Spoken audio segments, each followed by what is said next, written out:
On June 19, 2026, a sealed archive in Detroit will finally expose the raw, unedited tapes of Marvin Gaye's 1971 masterpiece.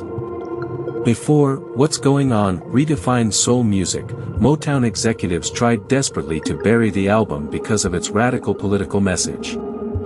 They feared the public wasn't ready for what would be uncovered on.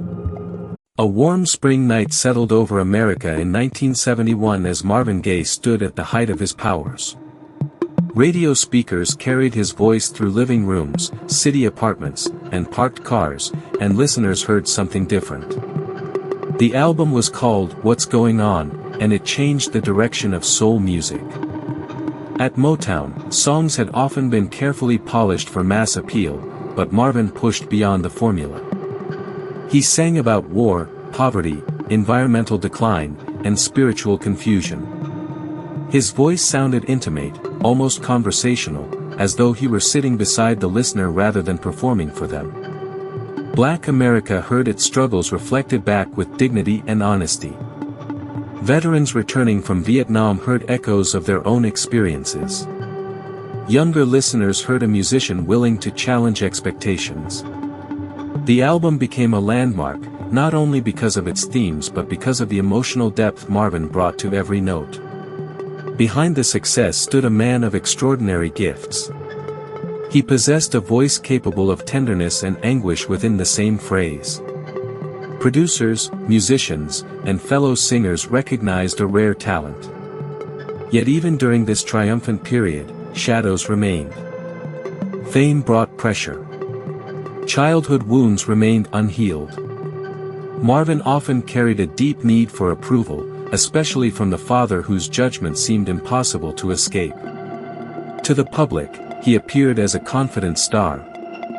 In private, he struggled with insecurities that had followed him since childhood. The contrast between the music and the man would become one of the defining tensions of his life. By the early 1970s, Marvin Gaye was no longer merely a successful Motown artist. He had become a cultural voice. His records played during family gatherings, political discussions, and quiet moments of reflection. The world admired the genius. Few could see the emotional battles that continued behind closed doors. Years later, when tragedy struck, many would return to What's Going On and hear something haunting in its questions. The music survived. The questions survived. The man who asked them would not. The smell of pressed suits, old wood, and religious books lingered inside the Gaye household for years. At the center of that world stood Marvin Gaye Sr., a strict minister associated with a small Pentecostal sect. Discipline defined the house. Rules governed behavior, appearance, and speech. Children learned quickly that disobedience could bring punishment. Family members later described beatings that left lasting emotional scars. Marvin, sensitive and artistic from an early age, often found himself in conflict with his father. The elder Gaye demanded obedience. The son longed for acceptance. It was a struggle that never truly ended. Complicating matters were private contradictions. Relatives and acquaintances spoke of Marvin Sr. wearing women's clothing in private, behavior that became a source of shame and tension within the family. Marvin reportedly mocked his father over it at times, further deepening resentment. The relationship grew into something far more damaging than ordinary family conflict. It became a decades-long cycle of humiliation, anger, and emotional warfare. Even after Marvin achieved worldwide fame, the old wounds remained. Success did not erase childhood memories. Wealth did not silence criticism. Marvin Sr. often appeared resentful of his son's accomplishments and independence. Some observers believed he felt overshadowed by the celebrity living under his own family name. Others believed the conflict ran deeper, rooted in years of mutual disappointment and misunderstanding. The emotional damage was visible. Friends noticed that Marvin often spoke about his father with a mixture of fear, anger, and longing. He seemed unable to fully separate himself from the man who had hurt him. The father remained a looming presence, even when Marvin was thousands of miles away. By the time the world knew Marvin Gaye as a superstar, the family story had already become a tragedy in slow motion. The violence of childhood had left marks that could not be photographed. The criticism had become part of Marvin's inner voice. The public celebrated one of the greatest singers of his generation. Behind the applause stood a wounded son and a difficult father locked in a struggle neither man could escape. Long before the gunshots of 1984, the conflict had already shaped both of their lives. The recording studios of Detroit buzzed with energy as Marvin Gaye climbed toward stardom. Motown had become a musical factory, producing hit after hit, and Marvin quickly proved he belonged among its brightest talents. His early recordings showcased elegance, charm, and remarkable vocal control. Then came the songs that transformed him into a household name. "I Heard It Through the Grapevine" exploded across the airwaves. The performance carried urgency, heartbreak, and mystery. Audiences responded immediately. Record sales soared. Fame followed. Yet success arrived alongside personal complexity. Marvin's partnership with Tammy Terrell produced some of the most beloved duets in American music. Together they recorded songs filled with joy and chemistry. Listeners heard romance and optimism. Behind the scenes, tragedy emerged when Tammy suffered serious health problems and was later diagnosed with a brain tumor. Her decline deeply affected Marvin. Friends described profound grief and emotional withdrawal. The experience left lasting scars. At the same time, Marvin's personal life grew increasingly complicated. He married Anna Gordy, sister of Motown founder Berry Gordy. The marriage carried both affection and tension. Age differences, career pressures, and personal struggles created conflict. Children entered his life through family relationships and responsibilities that he tried to balance with a demanding career. Contradictions followed him everywhere.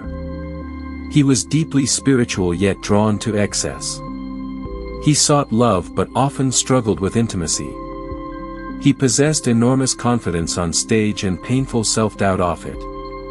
Fans saw the polished performer.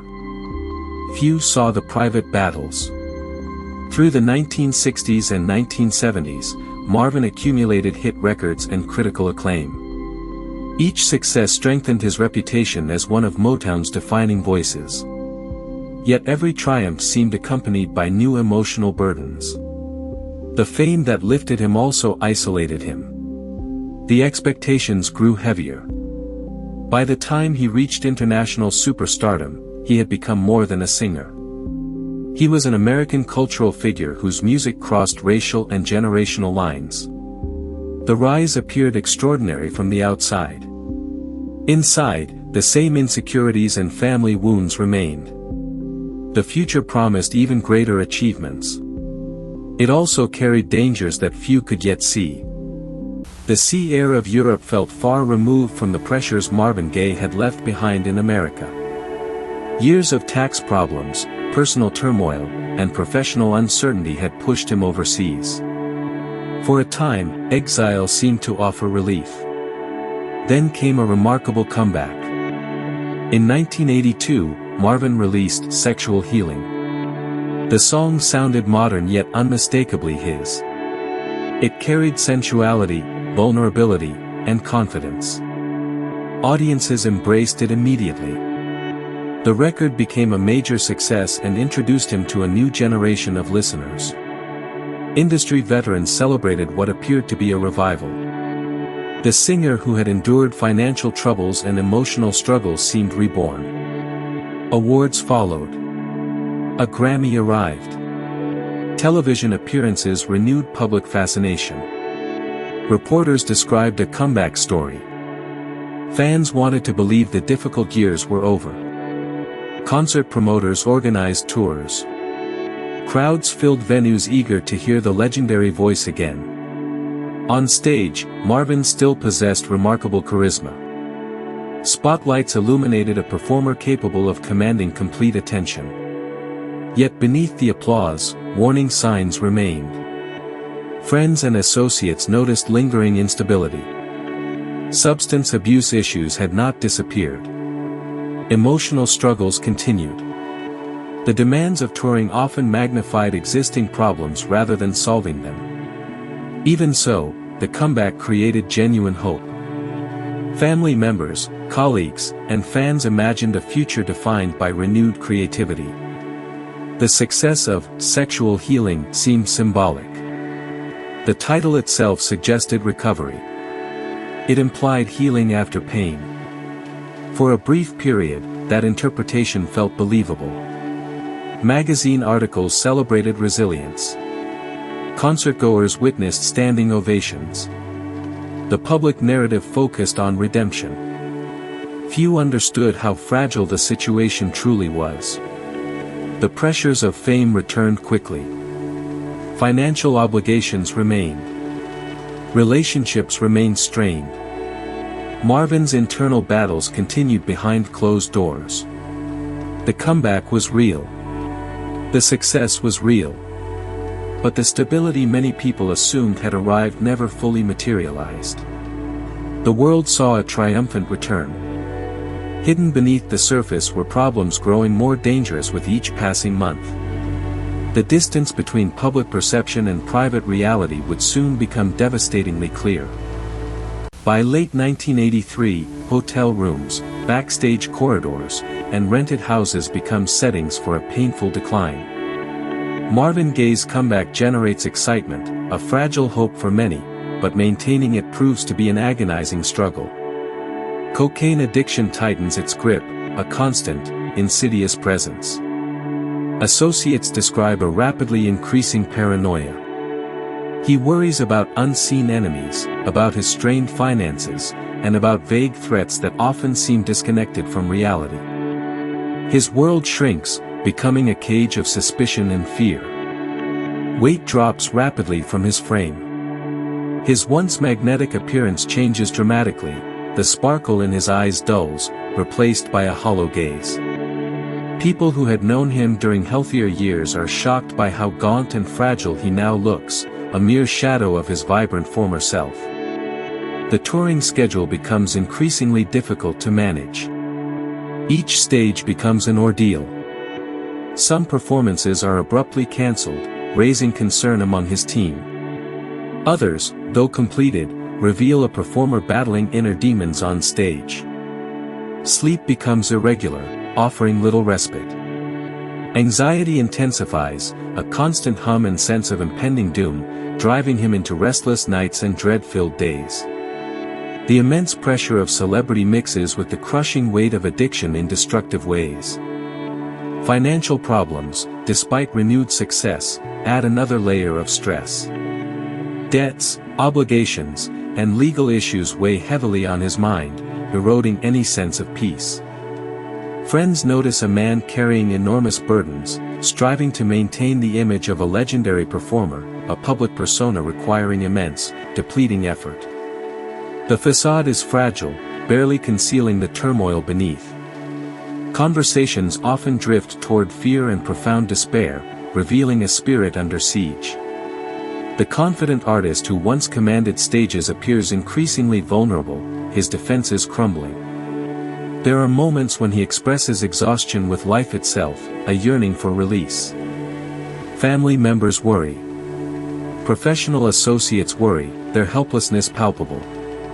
Yet no one seems able to stop the downward spiral. Addiction alters daily routines, replacing order with chaos. Isolation deepens, a self-imposed prison. Trust becomes difficult, even with those who care most. The world still recognizes him as a musical icon, celebrating his genius. But those nearest to him witness a person unraveling in real time. The contrast is heartbreaking, a public triumph masking a private tragedy. Record stores still sell his music. Radio stations still play his songs. Fans still celebrate his achievements, unaware of the hidden struggle. Meanwhile, Marvin struggles simply to maintain stability from one day to the next. The decline accelerates with terrifying momentum as 1984 approaches. The emotional wounds from childhood, the pressures of fame, and the effects of addiction combine into a dangerous mixture that consumes him. The comeback story that had inspired so many people, a promise turning to ash, begins to collapse. Those who observe him closely sense growing danger. Few realize how little time remains. The final chapter of Marvin Gaye's life is approaching, and the signs are becoming impossible to ignore. In December 1983, Marvin Gaye returns to a place filled with painful memories. His parents' modest house in Los Angeles stands in stark contrast to the opulent stages and luxurious accommodations that defined his global celebrity. The air carries familiar, heavy scents, home cooking, old furniture, and the subtle aroma of family history, weighted with unspoken truths. For Marvin, the house is a paradox, a potential refuge from the chaos of his life, yet simultaneously a place of profound danger. He arrives desperate, seeking stability. Financial strain, the relentless grip of addiction, emotional exhaustion, and deep concerns for his safety have left him vulnerable. His family hopes the arrangement might help him recover. Instead, it thrusts him back into daily contact with the father whose influence had shaped so much of his pain. The decision surprises many observers. Marvin is a global star. Yet he finds himself living again under the same roof as Marvin Gaye Sr. The old tensions resurface quickly. Arguments develop over routine matters, each one a spark for a deeper, unresolved fire. Long-standing resentments, simmering for decades, never remain buried for long in this atmosphere. Alberta Gaye, Marvin's mother, finds herself agonizingly caught between husband and son. She loves both men fiercely and fears the relentless hostility that begins to envelop their home. Friends later recall that Marvin appears deeply troubled. He spends long hours isolated in his room. His emotional state fluctuates dramatically, from moments of fragile hope to crushing despair. The family home transforms into a suffocating pressure cooker of unresolved grievances. Decades of raw conflict occupy its hallways and rooms. Every disagreement carries the haunting echoes of earlier battles. Marvin may have expected comfort. But what waits is an inescapable return to the emotional landscape he has never escaped. The house itself becomes a stark symbol of unfinished history. Success, awards, and fame mean little within those critical, unforgiving walls.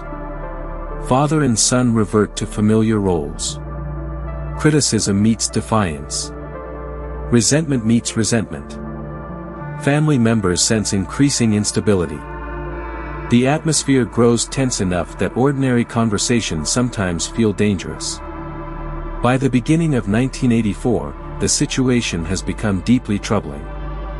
The home that was supposed to offer safety instead becomes the setting for the final act of a family tragedy decades in the making. Stop for a moment. Based on what you've just heard, what do you think really happened here? Drop your theory in the comments below. We read every single one. March 1984 unfolds under a cloud of tension that settles over every room in the Gaye household. A palpable dread hangs in the air. Arguments erupt frequently, sharp words echoing off walls, disrupting any peace. Voices carry through hallways, raw with frustration and thinly veiled aggression. Family members later describe an atmosphere of pervasive fear and suffocating uncertainty, a constant hum of apprehension. Marvin's emotional condition remains fragile, his internal struggles etched onto his gaunt face. His father remains stubborn and deeply confrontational. Neither man appears willing to retreat. The conflicts grow increasingly intense, small disagreements often expanding into major confrontations fueled by years of unresolved grievances. Alberta Gaye worries constantly. Other relatives sense the situation becoming irrevocably dangerous, the household teetering on a precipice. Then comes a moment many later view as a critical turning point, a violent rupture. During one particularly heated confrontation, the unthinkable happens. Marvin physically attacks his father. Accounts differ in some details, fragmented by shock and pain, but family members describe an incident in which the singer strikes the older man. The event shatters those who witness it, a moment of profound betrayal. The delicate balance of the relationship irrevocably shifts, a line crossed that can never be uncrossed. Years of accumulated resentment, humiliation, and anger erupt into direct, raw violence. The household becomes even more unstable afterward, the air crackling with unspoken threats. Fear replaces any remaining sense of normality, chilling every interaction. Family members move cautiously through daily routines, their footsteps hushed. Conversations become tense, loaded with unspoken meanings. Everyone seems acutely aware that the conflict has reached a new and terrifying level. Yet, life continues its grim march. Meals are prepared, the clatter of plates a stark contrast to the emotional turmoil. Doors open and close, but offer no true escape. Radios play music, a desperate attempt at normalcy that fails to penetrate the pervasive gloom. Beneath these ordinary routines, a deep anxiety persists, a heavy blanket smothering hope. Marvin reportedly expresses profound despair during this period, his words reflecting a soul in torment. Friends and relatives worry about his rapidly deteriorating mental state. His health appears visibly poor, his body bearing the weight of his emotional and psychological burdens. His addiction struggles continue to cast a dark shadow over everything. The father-son relationship deteriorates further with each passing day, a slow, agonizing decay. There is no reconciliation, no breakthrough, only a deepening despair. Instead, there is a growing, suffocating sense of inevitability, a feeling that an unstoppable force guides them toward a grim conclusion. The countdown toward April has begun. Inside the Los Angeles home, decades of unresolved pain, familial pride, burning anger, and crushing disappointment converge. Family members would later remember these final days with excruciating clarity. The hushed, venomous arguments. The chilling threats. The pervasive, stomach-churning fear. Looking back, many believed the warning signs had been everywhere. The tragedy that followed did not emerge from a single disagreement. It emerged from a lifetime of conflict concentrated into a few terrible weeks. Morning light, usually a symbol of new beginnings, entered the Los Angeles house on April 1, 1984, one day before Marvin Gaye's 45th birthday. This particular morning, however, began not with celebration but with escalating discord. An argument involving misplaced insurance and business documents served as the catalyst. The dispute, though seemingly trivial, quickly centered on Alberta Gaye and drew father and son into another familiar, painful confrontation.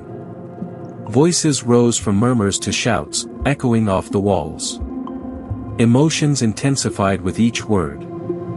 The deep tension that had filled the house for months erupted once again, a predictable, tragic storm. Marvin reportedly intervened, attempting to shield his mother. The exchange between father and son became intensely heated, fueled by years of unresolved resentments.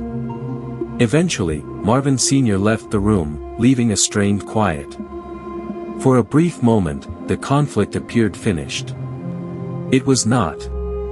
The older man returned, the air thick with menace, carrying a .38 caliber revolver. The weapon changed everything. Family members were nearby, witnessing the horrific escalation. The atmosphere shifted from anger to mortal danger in seconds, a palpable wave of fear. A shot rang out, deafening and abrupt. The sound shattered the house. Marvin was struck and fell. Moments later, a second shot was fired at close range. Then came a profound silence, the kind people remember for the rest of their lives. The smell of gunpowder hung heavy in the air. Shock replaced argument. Family members rushed toward the scene, propelled by disbelief.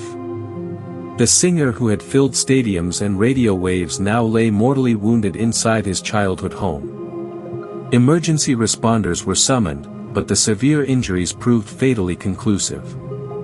Marvin Gaye was pronounced dead later that day. He was 44 years old. News spread rapidly across the country, a collective shockwave through the music world.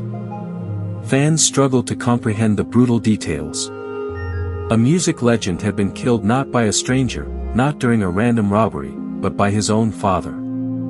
The circumstances felt almost impossible to process, a profound betrayal.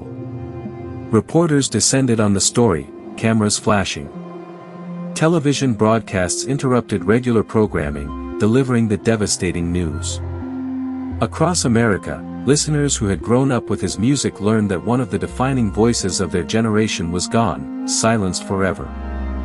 Inside the house, grief and profound shock consumed the fractured family. Outside, the world searched for explanations. The argument had lasted minutes. The history behind it had lasted decades. On April 1, 1984, both collided in a single, devastating, unforgettable moment. Among all the searing, painful details surrounding Marvin Gaye's untimely death, one particular fact resonates with a chilling, singular force. It's a detail that has haunted investigators, journalists, and fans alike since it first emerged. The very revolver used in the fatal shooting had been given to Marvin Gaye Sr. by his son, Marvin, only months earlier. The gift, delivered with an intent now shrouded in tragic irony, was reportedly for protection. A gnawing sense of insecurity had settled over the family, and amidst their growing concerns about safety, the firearm was presented as a practical, even thoughtful, measure. No one, in those fraught moments of uncertainty, could have possibly foreseen how profoundly, how devastatingly, history would remember that gesture. The weapon itself, a .38 caliber revolver, was a compact piece of dark metal, small enough to be gripped comfortably in a hand, yet engineered with the cold efficiency to take a life. In the shadow of a turbulent Christmas season, a time meant for warmth and togetherness, it likely appeared unremarkable, perhaps even mundane. Its presence was overshadowed by the far larger, more immediate dramas already consuming the family. The grinding weight of addiction, the constant pressure of financial woes, the volatile currents of emotional instability, and decades of bitter, long-standing conflict already dominated every conversation, every strained silence. Amidst this suffocating atmosphere, the gun sat quietly in the background, a silent, inert object awaiting its terrible purpose. But after the shooting, after the unthinkable act unfolded, that innocuous object became irrevocably fused with the tragedy itself. It was impossible to separate the cold metal from the shattered lives. Investigators meticulously documented its precise, devastating role. Journalists, grasping for meaning in the senseless violence, highlighted the agonizing, devastating irony for the world to witness.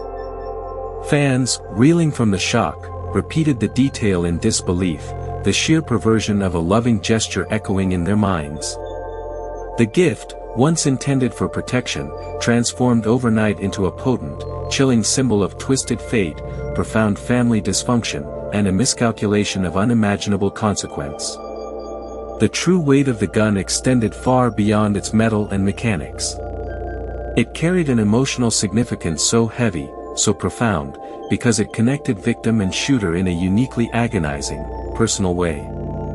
Marvin, the son, had placed that very weapon in his father's possession.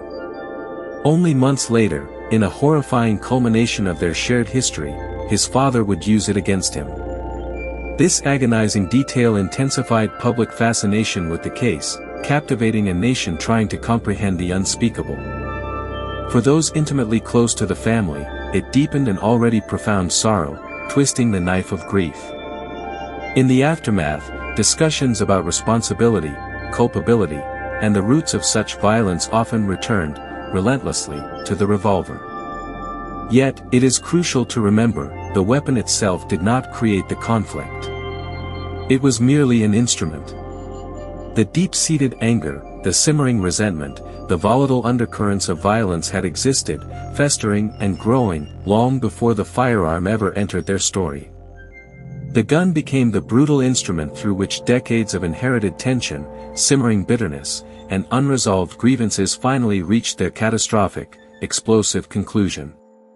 Even today, in every recounting of this American tragedy, many accounts pause on that singular, chilling detail. A son bought a gift for his father. That gift, through a cruel twist of destiny, became the very means of his death. Few facts in the annals of American music history resonate with such stark, devastating, and enduring tragic symbolism. Police officers arriving at the Gaye residence entered a scene of profound shock and raw grief. The air hung heavy with the aftermath of an unthinkable act. Amidst the chaos, witness statements were meticulously collected, each account adding another piece to the unfolding tragedy. Physical evidence was documented with solemn precision. The basic, brutal facts emerged quickly. Marvin Gaye Sr. had fired the shots that killed his son, Marvin Gaye. Authorities swiftly arrested the elder Gaye, and the case immediately erupted, dominating national news headlines and sending shockwaves through the music world and beyond. Yet, the legal process that followed proved far more intricate and emotionally taxing than many initially expected. It was not a straightforward path to justice. Investigators delved deep, not just into the events of that fateful day, but into decades of shared history. They examined the tangled threads of family conflict, the nuanced witness accounts, and the precise circumstances leading up to the shooting. During the intense legal proceedings, a startling revelation emerged. Doctors discovered that Marvin Sr. had a brain tumor. This medical finding profoundly altered the defense's strategy and the very perception of the accused. Defense arguments, now fortified by this critical medical evidence, heavily emphasized Marvin Sr.'s advanced age, his deteriorating physical health, and his compromised mental condition. Suddenly, the questions broadened beyond guilt and innocence. Discussions arose regarding his capacity for judgment, the impulses driving his behavior, and the degree of his emotional control in those final, terrible moments. Prosecutors found themselves navigating a case shaped not merely by the events of April 1, but by the crushing weight of generations of deeply rooted family discord and unresolved pain. The initial expectations of a full murder prosecution gradually, agonizingly, began to shift. As the complexities mounted, as the human element of suffering and illness became undeniable, the charges were reduced to voluntary manslaughter. Public reaction to this decision was profoundly mixed, splitting communities and igniting passionate debates. Some believed the legal system was demonstrating a rare measure of compassion toward an elderly man burdened by serious medical issues and a lifetime of personal struggle. Others vehemently argued that a homicide had occurred, a life had been taken, and such an act demanded a far harsher, unyielding response from the law. Ultimately, Marvin Gaye Sr. received a suspended sentence and probation. He served no prison time for the death of his son. The outcome stunned many observers, leaving a lingering sense of disbelief. Fans who mourned Marvin Gaye's vibrant life and tragic death struggled to comprehend how the man responsible for such a devastating loss would avoid incarceration. Legal experts across the nation debated the nuances of the decision, its implications for justice, and the role of mitigating factors. Meanwhile, the surviving family members continued to grapple, privately and publicly, with an unimaginable grief that no legal verdict could ever truly assuage. The investigation, in its tireless pursuit of facts, revealed layers of overwhelming complexity that prevented any simple, satisfying narrative. There was the stark, undeniable tragedy of the shooting itself. Beneath that lay a history of violence and volatile interactions within the household. Then came the medical questions surrounding the father's deteriorating condition, adding another dimension of ambiguity. And finally, the emotional turmoil affecting everyone involved, a raw wound that bled into every facet of the case.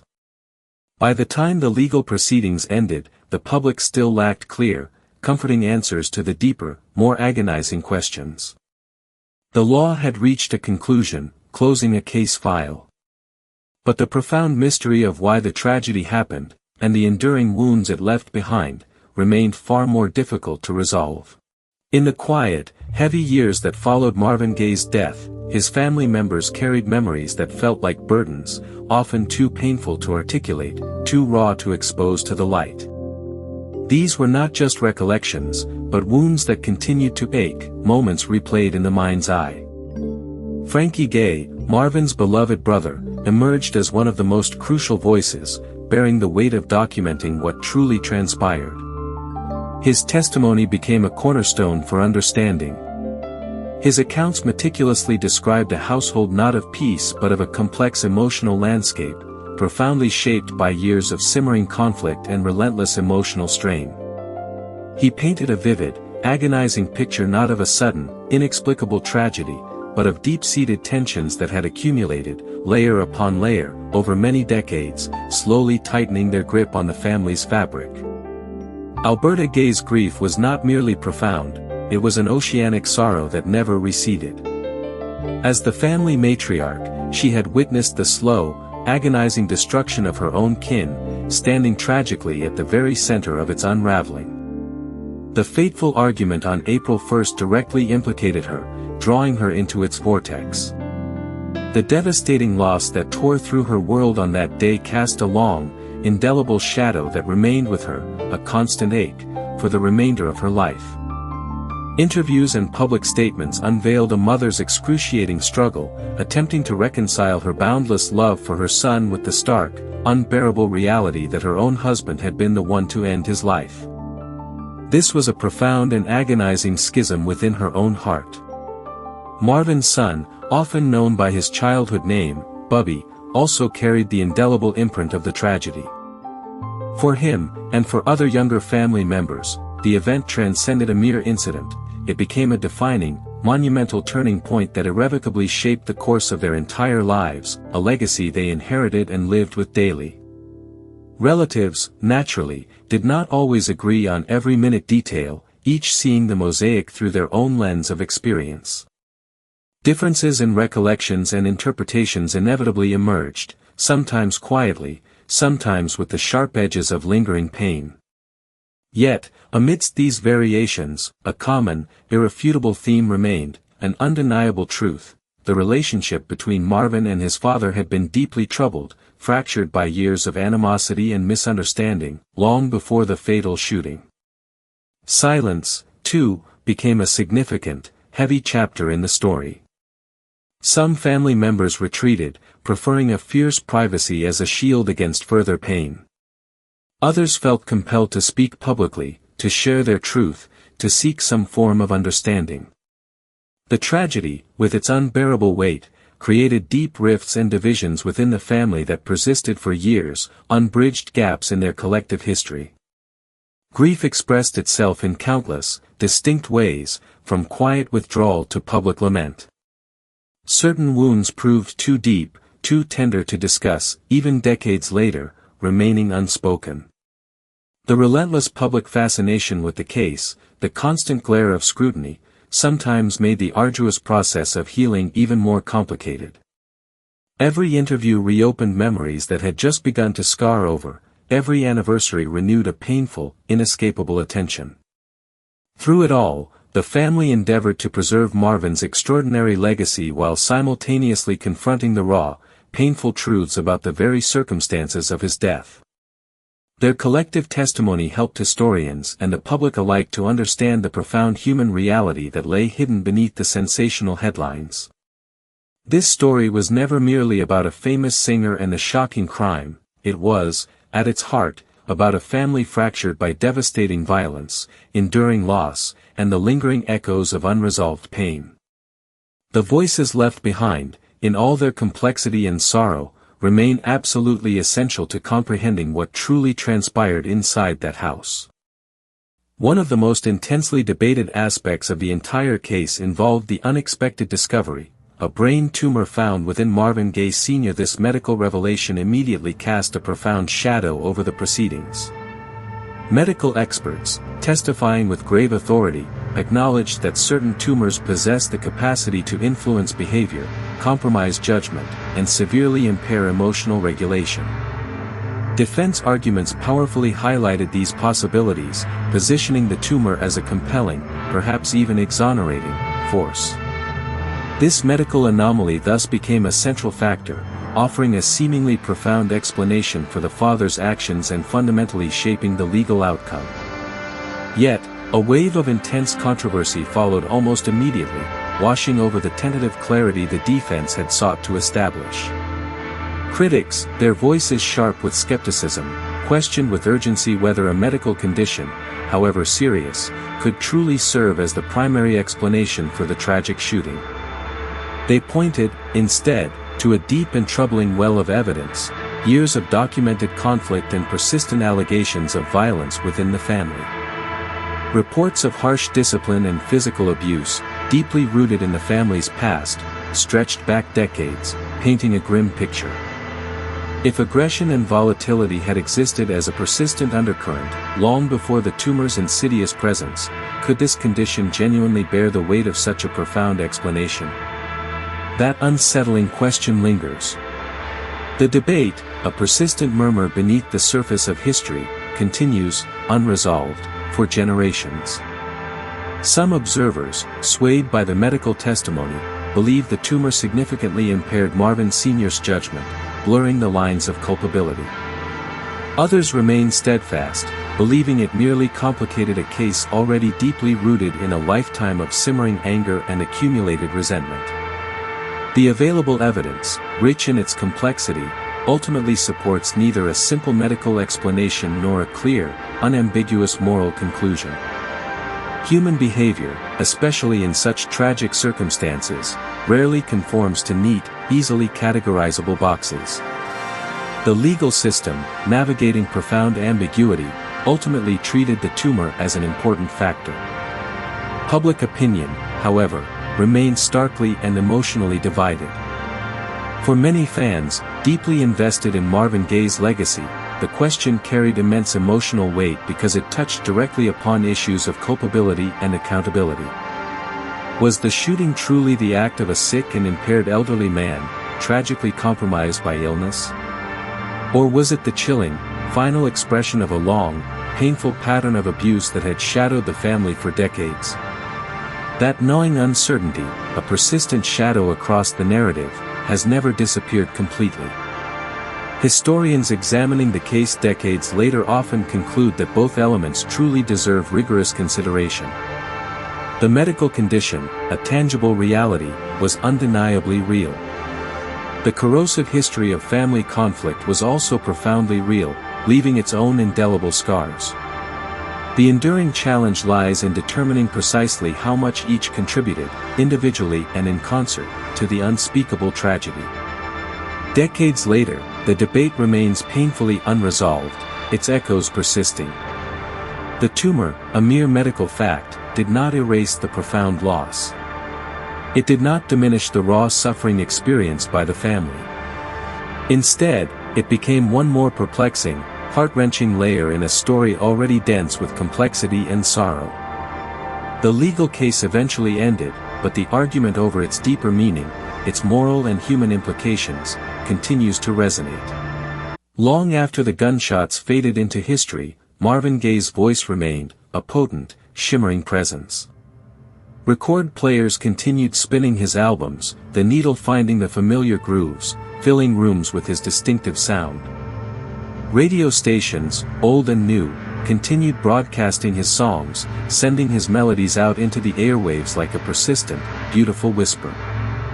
New generations discovered music created decades earlier, drawn in by its raw honesty and sophisticated artistry, and found it as powerful as ever, resonating deeply within their own experiences. The tragedy of his death never erased the brilliance of his work. If anything, it intensified appreciation for the profound achievements he had gifted the world. Songs such as "Let's Get It On," with its seductive pulse and velvety intimacy, "Mercy Mercy Me," a haunting, soulful plea for the planet, sexual healing, a groove-laden embrace of desire, and "What's Going On," a soaring, poignant cry for social change, became permanent, indelible parts of American culture, echoing through countless lives. His recordings captured romance, spirituality, social concern, and vulnerability with an unusual, almost spiritual depth that felt both personal and universal. Musicians across genres, from R&B to rock to hip-hop, cited him as an essential, foundational influence.